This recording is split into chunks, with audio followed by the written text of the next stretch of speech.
നമസ്കാരം. എല്ലാ ദിവസവും വൈകിട്ടുള്ള പോസ്റ്റ് മാർക്കറ്റ് റിപ്പോർട്ടിലേക്ക് കിടക്കാം. ഇത് സിയാദ് ഇലിഗൽ. അങ്ങനെ 3 ദിവസം തുടർച്ചയായ നിഫ്റ്റി പോസിറ്റീവിൽ ക്ലോസ് ചെയ്ത് ഇന്ന് സെൻസെക്സ് ഏകദേശം 500 പോയിൻറ്റിൻ്റെ ഒരു പ്രോഫിറ്റ് ബുക്കിംഗ് നടത്തി നിഫ്റ്റി 25,700 താഴെ ക്ലോസ് ചെയ്ത ഒരു കാഴ്ചയാണ് നമ്മൾ കണ്ടത്. IT സെക്ടറിൽ ഈ കഴിഞ്ഞ ദിവസം നാസ്ഡാക്ക് ഫർദറായിട്ട് വീണ്ടും IT സ്റ്റോക്കുകൾ ഇടിഞ്ഞു. അതുകൊണ്ട് നമ്മുടെ IT സ്റ്റോക്കുകളും സെല്ലിംഗ് പ്രഷർ വിസിബിളായിരുന്നു.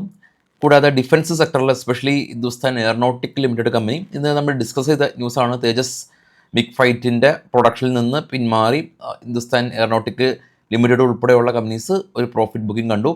ITCയും ബജാജ് ഫിൻസർവും ഇടിവ് തുടരുകയാണ്. നിഫ്റ്റി 50യിൽ 50 കമ്പനീസിൽ 30 കമ്പനീസും ഇന്ന് റെഡിലാണ് ക്ലോസ് ചെയ്തിട്ടുള്ളത്.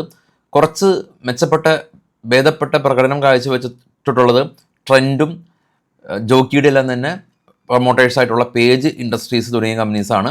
ഹിന്ദുസ്ഥാൻ സിങ്കും മെറ്റലിൻ്റെ പ്രൈസ് എല്ലാം തന്നെ വീക്ക്നെസ് ആയതുകൊണ്ട് സ്റ്റോക്ക് ഫർദറായിട്ട് ഫോളോ രേഖപ്പെടുത്തി. ഇന്ന് ഒരുപാട് കമ്പനീസിൻ്റെ റിസൾട്ട് ഉണ്ട്. ടാറ്റ മോട്ടേഴ്സും ഉൾപ്പെടെയുള്ള കമ്പനീസിനെല്ലാം തന്നെ റിസൾട്ട് ഉണ്ട്. നമുക്ക് റിസൾട്ടിലേക്ക് എല്ലാം തന്നെ പോകുന്നുണ്ട്. അതിനു മുമ്പായിട്ട് നമ്മുടെ ചാനൽ നിങ്ങളെല്ലാ ട്രേഡിംഗ് സുഹൃത്തുക്കൾക്കും ഷെയർ ചെയ്യുക, ട്രേഡിംഗ് ഗ്രൂപ്പുകൾക്ക് അയക്കുക, ഫ്രണ്ട്സ് ആൻഡ് ഫാമിലീസിന് അയക്കുക. എക്കണോമിക് കാര്യങ്ങൾ നമ്മളിവിടെ ഡിസ്കസ് ചെയ്യുന്നുണ്ട്. എല്ലാവർക്കും ഗുണകരമാവുന്ന രീതിയിലാണ് നമ്മൾ പറയുന്നത്. വിത്തൗട്ട് എനി ബയാസ്, കൃത്യമായ ഡേറ്റയാണ് നമ്മളിവിടെ സംസാരിക്കുന്നത്. ഇനി നമുക്ക് നേരെ നിഫ്റ്റിയുടെ ടോപ്പ് ഗെയിനേഴ്സ് നോക്കുകയാണെങ്കിൽ നേരത്തെ നമ്മൾ കണ്ടതുപോലെ തന്നെ trend, Max health care, Tata steel, JSW steel, ONGC ആണ്. പ്രോഫിറ്റ് ബുക്കിംഗ് കണ്ടത് നിഫ്റ്റി 50യിൽ നിന്നുള്ള സ്റ്റോക്ക് നോക്കുകയാണെങ്കിൽ Hindalco, Eternal, Bharat Airtel, Bharat electronics, SBI life തുടങ്ങിയ കമ്പനീസാണ്. ഗ്ലോബൽ മാർക്കറ്റ് നോക്കുകയാണെങ്കിൽ ഏറ്റവും ടോപ്പിൽ ഗോൾഡ് വീണ്ടും ഫർദറായിട്ട് 2% ഗോൾഡ് ഇടിഞ്ഞ് 4,857. സിൽവർ 10% ഇടിഞ്ഞ് 75. ബിറ്റ് കോയിൻ $6,000 ഇടിഞ്ഞ് 69,000. ബ്രന്റ് ഓയിൽ 2% ഇടിഞ്ഞ് 68. നാച്ചുറൽ ഗ്യാസ് 2% സ്പൈക്ക് ചെയ്ത് 3.5. ഇപ്പോൾ ട്രേഡ് ചെയ്യുന്ന ഡോ ഫ്യൂച്ചർ കാണാം 104 പോയിന്റ് മൈനസാണ്. എല്ലാ ഏഷ്യൻ മാർക്കറ്റും ഇപ്പോൾ ട്രേഡ് ചെയ്യുന്ന എല്ലാ യൂറോപ്യൻ മാർക്കറ്റും നെഗറ്റീവിലാണ് ട്രേഡ് ചെയ്യുന്നത്. നമുക്ക് നോക്കുമ്പോൾ കാണാൻ സാധിക്കുന്നത് എവിടെയും എല്ലാ അസറ്റ് ക്ലാസ്സിലും പ്രോഫിറ്റ് ബുക്കിംഗ് ആണ്. ആകെ ഗ്രീൻ കത്തിക്കെടുക്കുന്നത് എവിടെയാണ്? നാച്ചുറൽ ഗ്യാസിൽ മാത്രമാണ് ഉള്ളത്. അപ്പോൾ 2 കാര്യങ്ങളാണ് പ്രധാനമായിട്ട് നമ്മൾ കണ്ടത്. ഒന്ന്, ബിറ്റ് കോയിൻ ശക്തമായിട്ടുള്ള ഇടിവ് തുടരുന്നുണ്ട്. 2, ഗോൾഡ് ഒരു പ്രോഫിറ്റ് ബുക്കിങ്ങിന് ശേഷം ശക്തമായിട്ട് തിരിച്ചു കയറി വീണ്ടും പ്രോഫിറ്റ് ബുക്കിംഗ് കണ്ട് തിരിച്ച് ഇറങ്ങുന്നുണ്ട് എന്നുള്ള കാഴ്ചയാണ്. 3, ഇന്ത്യയുടെ ട്രേഡ് ഡീലുകൾ അത് നിയമപരമായിട്ട് നമുക്ക് അതിൻ്റെ ഒരു കൺഫർമേഷൻ കിട്ടാതെ തന്നെ നിഫ്റ്റി റാലി രേഖപ്പെടുത്തിയിട്ടുണ്ട്. ഇനിയിപ്പോൾ അതിൻ്റെ ക്ലിയർ ഔട്ട്കം ഒക്കെ എന്താണെന്നുള്ളതിനെ കുറിച്ച് നമുക്ക് ധാരണയില്ല. അത് വരട്ടെ. ഇനി കുറച്ച് സ്റ്റോക്കുകളുടെ വാർത്തകളിലേക്ക് പോകാം. ഇത് ബൈ സെൽ റെക്കമെൻഡേഷൻ അല്ല. നമ്മൾ ഈ crypto, forex, Indian market, option എല്ലാം നമുക്ക് ലോകത്തിൻ്റെ ഏത് കോണിൽ ഇരുന്ന് വേണമെങ്കിലും നമുക്ക് ഓൺലൈനായിട്ട് പഠിക്കാം. ഫസ്റ്റ് കമ്പനി നമ്പർ ഉണ്ട്, കോൺടാക്റ്റ് ചെയ്യുക. കുറഞ്ഞ ഒരു സ്റ്റോപ്പ് ലോസിൻ്റെ ചിലവിൽ നമുക്ക് പഠിക്കാനായിട്ട് സാധിക്കും. സ്റ്റോക്കുകളുടെ വാർത്തകളൊക്കെ പോകാം. ബൈസൽ റെക്കമെൻഡേഷൻ അല്ല. എയർടെൽ നെറ്റ് പ്രോഫിറ്റ് 2.3% ഫോളോ ചെയ്ത് 6,630 കോടി രൂപയാണ് കരസ്ഥമാക്കിയത്.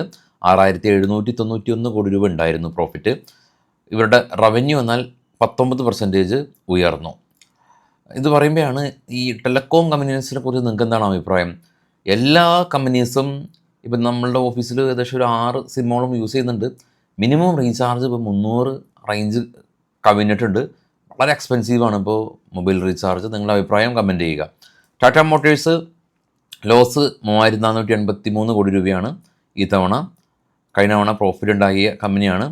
GLRനെല്ലാം തന്നെ റവന്യൂ 40% ഇടിഞ്ഞു. LIC നെറ്റ് പ്രോഫിറ്റ് 17% സ്പൈക്ക് ചെയ്ത് 12,958. നൈക്ക നെറ്റ് പ്രോഫിറ്റ് 143% സ്പൈക്ക് ചെയ്ത് 63. റവന്യൂ 27% സ്പൈക്ക് ചെയ്തു. NCC construction company net profit 122 കോടി രൂപ, 36% ഇടിവാണ് നെറ്റ് പ്രോഫിറ്റ് ഉണ്ടാക്കിയിട്ടുള്ളത്. കഴിഞ്ഞ തവണ 193 കോടി രൂപയായിരുന്നു. RVNL നെറ്റ് പ്രോഫിറ്റ് 4% ഉയർന്നു 323 കോടി രൂപ. യുണിക്കം ലാബ് നെറ്റ് പ്രോഫിറ്റ് 5 മടങ്ങ് ഉയർന്ന് 284 കോടി രൂപ കരസ്ഥമാക്കി. ആസ്ട്രൽ ബിൽഡിംഗ് മെറ്റീരിയൽ കമ്പനിയാണ്. നെറ്റ് പ്രോഫിറ്റ് 6% ഇടിഞ്ഞ് 108 കോടി രൂപ. റവന്യൂ എന്നാൽ 10% സ്പൈക്ക് ചെയ്തു. ഹിറ്റാച്ചി എനർജി നെറ്റ് പ്രോഫിറ്റ് 90% ഉയർന്നിട്ടുണ്ട്. Aditya Birla fashion net profit net ലോസാണ് കമ്പനി 150 കോടി രൂപ. കഴിഞ്ഞ തവണ 51 കോടി രൂപയായിരുന്നു ലോസ് ഉണ്ടായിരുന്നത്. റവന്യൂ എന്നാൽ കമ്പനി വർദ്ധിപ്പിച്ചിട്ടുണ്ട്. സോം ഡിസ്റ്റിലേഴ്സ് കമ്പനി ഇവരുടെ എക്സൈസ് ലൈസൻസ് റദ്ദാക്കി എന്നുള്ള ന്യൂസ് ഉണ്ട്. സ്റ്റോക്കിൽ നിന്ന് 6% ഫോൾ രേഖപ്പെടുത്തി. Mazagon dock builders company net profit 810 നിന്ന് 880 ഉയർന്നിട്ടുണ്ട്. മസഡോണിൻ്റെ റവന്യൂവും ഉയർന്നിട്ടുണ്ട്. ഹിറ്റാച്ചി എനർജി നെറ്റ് പ്രോഫിറ്റ് 260 കോടി രൂപ, 137 നിന്ന് പ്രോഫിറ്റ് ഉയർന്നു. IRB infra bonus share issue ചെയ്യാനായിട്ട് കമ്പനി പദ്ധതി ഇടുന്നുണ്ട്. KNR കൺസ്ട്രക്ഷൻ കമ്പനി ഇവർ 250 കോടി രൂപയിൽ നിന്ന് പ്രോഫിറ്റ് 103 ഇടിഞ്ഞു. Aavas finance company net profit 146 നിന്ന് 170 പ്രോഫിറ്റ് ഉയർന്നു. റവന്യൂവും 512 നിന്ന് 574 ഉയർന്നിട്ടുണ്ട്. ആസ്ട്രേലിയ നമ്മൾ ഡിസ്കസ് ചെയ്ത ന്യൂസാണ്. Bharat Hexacom company net profit 260 നിന്ന് 470 ഉയർന്നു. തോമസ് കുക്ക് കമ്പനി ട്രാവൽ കമ്പനിയാണ്. ഇവർ നെറ്റ് പ്രോഫിറ്റ് 49 നിന്ന് 41 കുറഞ്ഞു. Dhanuka agritech company net profit ഇവർ 55 നിന്ന് 40 പ്രോഫിറ്റ് ഇടിഞ്ഞു എന്നുള്ളതാണ് ഇപ്പോൾ നമ്മൾ കാണുന്ന ന്യൂസുകൾ. അപ്പോൾ ഗോൾഡെല്ലാം തന്നെ അതീവ വോളറ്റൈലായി. ബിറ്റ്കോയിൻ പറയേണ്ട കാര്യമില്ല, വോളറ്റിലിറ്റിയുടെ പീക്കാണ് ബിറ്റ്കോയിൻ ഉള്ളത്. അപ്പോൾ ഇന്ന് സെൻസെക്സിൻ്റെ എക്സ്പയറിയാണ് ഉണ്ടായിരുന്നത്. 500 പോയിൻറ്റ് സെൻസെക്സ് പ്രോഫിറ്റ് ബുക്കിംഗ് നടത്തി. ഇനി കഴിഞ്ഞ ദിവസം ഡിസ്കസ് ചെയ്ത പോലെ തന്നെ ഈ ഒരു താരിഫ് എൻ്റെ ഒരു കാര്യത്തെക്കുറിച്ച് ഒരു ഓർമ്മപ്പെടുത്തൽ. ഈ US ആഗ്രഹിച്ച പ്രകാരം ആണ് താരിഫിൽ നമ്മൾ അഡ്ജസ്റ്റ്മെൻറ്റ് ചെയ്തിട്ടുള്ളതെങ്കിൽ US ഉൽപ്പന്നങ്ങൾ ഇന്ത്യയിലേക്ക് താരിഫ് ബാരിയർ ഇല്ലാതെ വിപണനം ചെയ്യാനായിട്ടുള്ള സാധ്യത ഉയരും. US അവർക്ക് ആവശ്യമുള്ളത് അവരുടെ ഡയറി മിൽക്ക് പ്രൊഡക്റ്റുകളും അഗ്രികൾച്ചർ പ്രൊഡക്റ്റുമാണ്. ടെസ്ല, ഹാർലി ഡേവിഡ്സൺ അതെല്ലാം അതും ഉണ്ട്. അപ്പോൾ നമ്മളുടെ നാട്ടിലെ കമ്പനികളുടെ ഭാവി എന്താവും, ഡൊമസ്റ്റിക് കമ്പനികളുടെ ഭാവി എന്താവും, അതും മാർക്കറ്റിനെ ബാധിക്കില്ലേ നെഗറ്റീവായിട്ട്? ആ ഒരു ചോദ്യമാണ്. ഞാൻ വീണ്ടും റിപ്പീറ്റ് ചെയ്യാതെ, അതായത് ഈ ഒരു ട്രേഡ് ഡീൽ എന്താണെന്ന് നമുക്കിതിൻ്റെ കൃത്യമായിട്ടുള്ള ഇതിൻ്റെ കണ്ടീഷൻ നമുക്കറിയില്ല. കണ്ടീഷൻ US വളരെ ഫേവറബിളായ രീതിയിലാണെങ്കിൽ അപ്പം നമ്മളുടെ കമ്പനീസിന് അത് ഫേവറബിൾ ആണോ? നമ്മുടെ കമ്പനീസിൻ്റെ പ്രൊഡക്ഷന് അല്ലെങ്കിൽ അവരുടെ പ്രോഫിറ്റിന് വലിയ തോതിൽ ബാധിക്കില്ലേ? അപ്പോൾ അത് ആ ഒരു ചോദ്യം നിങ്ങളിലേക്ക് ചോദിക്കുകയാണ്. അതിൻ്റെ ഉത്തരങ്ങൾ നിങ്ങൾ കമൻറ്റിൽ രേഖപ്പെടുത്തുക. അപ്പോൾ നമുക്ക് നാളെ പ്രീ മാർക്കറ്റ് സെക്ഷനിൽ കാണാം. എല്ലാവർക്കും രാത്രി നേരുന്നു. ചാനൽ ഷെയർ ചെയ്ത് കൊടുക്കാൻ മറക്കരുത്. നമ്മുടെ ഇൻസ്റ്റാഗ്രാം പേജ് ഉണ്ട്. ഇൻസ്റ്റാഗ്രാം പേജ് ഫോളോ ചെയ്യാൻ മറക്കരുത്. ഡിസ്ക്രിപ്ഷനിൽ ലിങ്ക് ഉണ്ട്.